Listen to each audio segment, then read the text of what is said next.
Alexander the Great, born in 356 BCE in Pella, the capital of the ancient kingdom of Macedonia, was the son of King Philip II and Queen Olympias. He was a gifted child, tutored by the philosopher Aristotle, who instilled in him a deep appreciation for Greek culture, philosophy, and science. These teachings profoundly influenced Alexander's ambitions, and his interest in the unification of cultures would become a hallmark of his reign. Early life and rise to power. As a young man, Alexander displayed remarkable courage and intelligence, impressing Macedonian nobles with his ability to lead. His father, Philip II, was a powerful ruler who reformed the Macedonian army, creating the highly disciplined phalanx infantry formation, which would later become central to Alexander's military strategies. When Philip was assassinated in 336 BCE, Alexander ascended the throne at the age of 20. To secure his rule, he swiftly eliminated any potential rivals and consolidated his authority, which included subduing revolts in the Greek city-states. The conquest of Persia. Alexander's ultimate ambition was to conquer the Persian Empire, the dominant superpower of the time, stretching from Asia Minor to Egypt and into India. In 334 BCE, he launched his campaign against Persia with a seasoned army of around 35,000 men. His first major victory was at the Battle of Granicus, where his innovative tactics and use of the Macedonian phalanx overwhelmed Persian forces. In 333 BCE, Alexander faced the Persian king Darius III at the Battle of Issus. Despite being outnumbered, Alexander's brilliant strategy allowed him to outmaneuver and decisively defeat Darius, who fled, abandoning his army and family. This victory secured Asia Minor and demonstrated Alexander's genius on the battlefield, further solidifying his reputation as an invincible military leader. The siege of Tyre and the conquest of Egypt. Continuing his march south, Alexander reached the city of Tyre, which resisted his rule.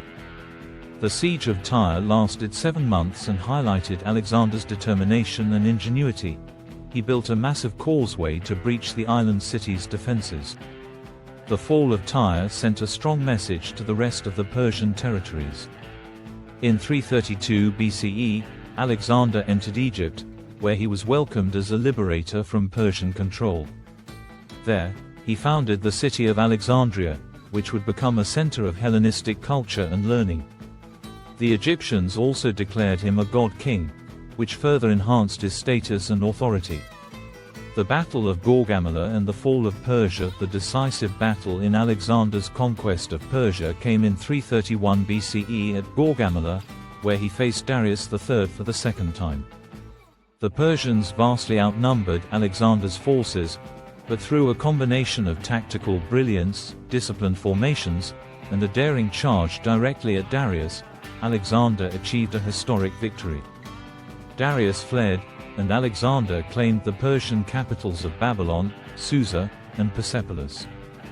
By 330 BCE, Alexander had effectively conquered the Persian Empire, marking the zenith of his military career.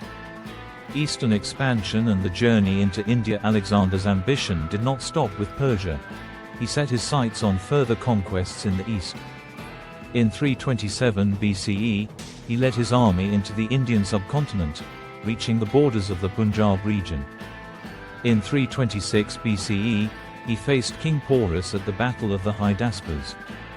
Although Porus was defeated, Alexander was so impressed by his bravery and leadership that he allowed him to retain his kingdom as a subordinate ruler.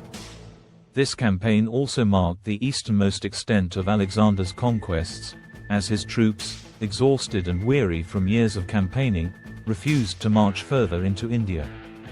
The return to Babylon and Alexander's death. Returning west, Alexander aimed to consolidate his empire and unify it culturally.